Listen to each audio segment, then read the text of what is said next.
लोभ का दीमक रिश्तों को खोखला कर देता, वहीं प्रेम हर दरार भर देता है। प्रेम की ऐसी ही दास्तां विलियम शेक्सपियर की हिंदी कहानी में रूपांतरण है। समुद्र के बीचों बीच एक विशाल टापू था। वहाँ प्रॉस्पेरो नामक व्यक्ति अपनी बेटी मिरांडा के साथ रहता था।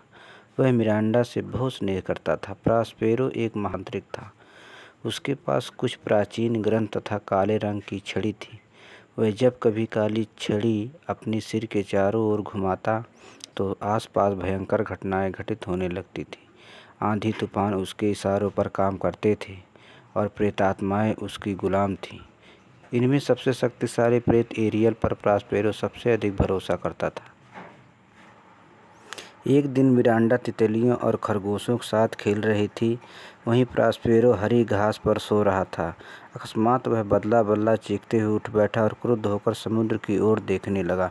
प्रॉस्पेरो अपनी सभी तंत्र क्रियाएं मिरांडा से छिपकर करता था, लेकिन आज उसे किसी बात का ध्यान नहीं रहा। उसकी सुर्ख आंखें दूर समुद्र में तैरते जहाज को एकटक देख रही थी। कुछ ही पल में शांत दिखने वाले समुद्र की विशाल लहरों के बीच जहाज कागज की नाव की तरह डोलने लगा। समुद्र का भयंकर रूप देख मिरांडा का बाल मन कांपने लगा। वह दौड़कर पिता के पैरों से लिपट गई। प्रॉस्पेरो ने उसे गोद में उठा लिया और उसके सिर पर हाथ फेरते हुए कहा, डरो मत मिरांडा, उस जहाज को यहाँ लाने के लिए मैंने इस समुद्र में तूफान उठाया है। मिरांडा डरते हुए बोली, भगवान के लिए तूफान रोक दे पिताजी, नहीं तो जहाज के यात्री मारे जाएंगे।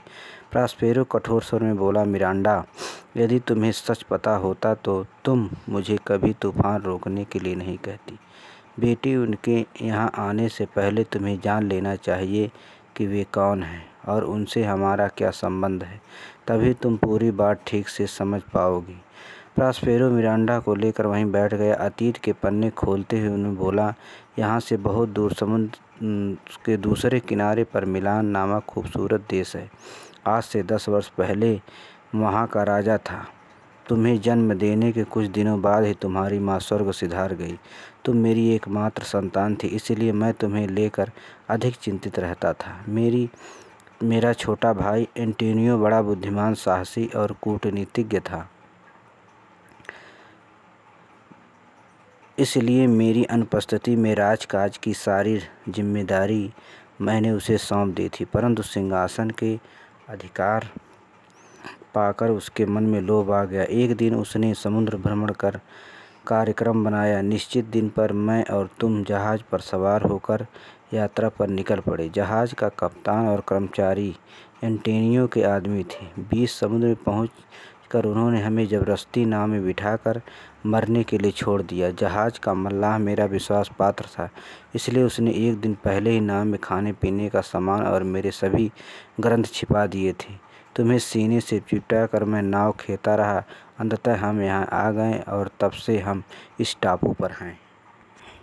तभी प्रॉस्पेरो को एरियल का स्वर सुनाई दिया, स्वामी, मैं लौट आया हूँ। मैंने पूरी शक्ति लगाकर ऐसा भयंकर तूफान उठाया कि जहाज तिनके की तरह समुद्र में डूबने लगा। प्राण संकट में देख आपका भीरू भाई सहायता के लिए चिल्लाने लगा, परंतु उसका पुत्र फर्डिनैंड बहुत वीर और दिलेर है। वह स्वयं एक नाव खेते हुए इस टापू की ओर आ रहा है, परंतु आप निश्चिंत रहें, वे सभी सुरक्षित हैं।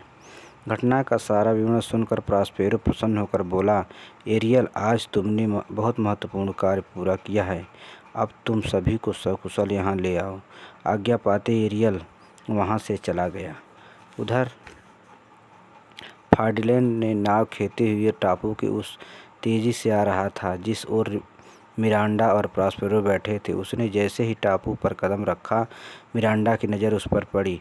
उसे देख मिरांडा के दिल में फर्डिनैंड के लिए प्रेम फूट पड़ा। इधर मिरांडा को देखकर फर्डिनैंड भी सुध-बुध खो बैठा। प्रॉस्पेरो वहाँ अदृश्य होकर उनकी भावनाएं देख रहा था। उसने निश्चय कर लिया था कि वह अपनी पुत्री का विवाह इसी राजकुमार से करेगा, परंतु वह उसकी परीक्षा लेना चाहता। अतः वह प्रकट होकर गरजते हुए बोला, हे उदंड युवक, इस टापू पर किसी परदेशी का आना मना है।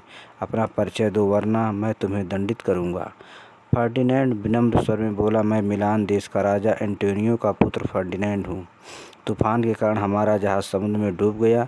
किसी तरह मैं यहाँ तक पहुँचा हूँ। क्या मुझे कुछ खाने को मिलेगा? तुम्हें भोजन के बदले मेरी कुटिया के आसपास का जंगल साफ करना होगा, प्रॉस्पेरो गरजते हुए बोला। यह बात सुनकर फर्डिनैंड की आंखों से खून उतर आया।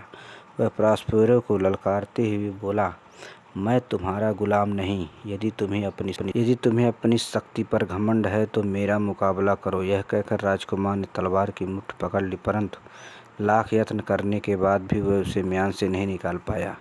उसकी यह हालत देखकर प्रॉस्पेरो हंसते हुए बोला, तुमसे तो म्यान से तलवार ही नहीं निकाली जा रही। यदि अपना भला चाहते हो तो मेरी गुलामी स्वीकार कर लो और जल्दी से काम पर लग जाओ। पिता का ऐसा व्यवहार मिरांडा को अच्छा नहीं लगा।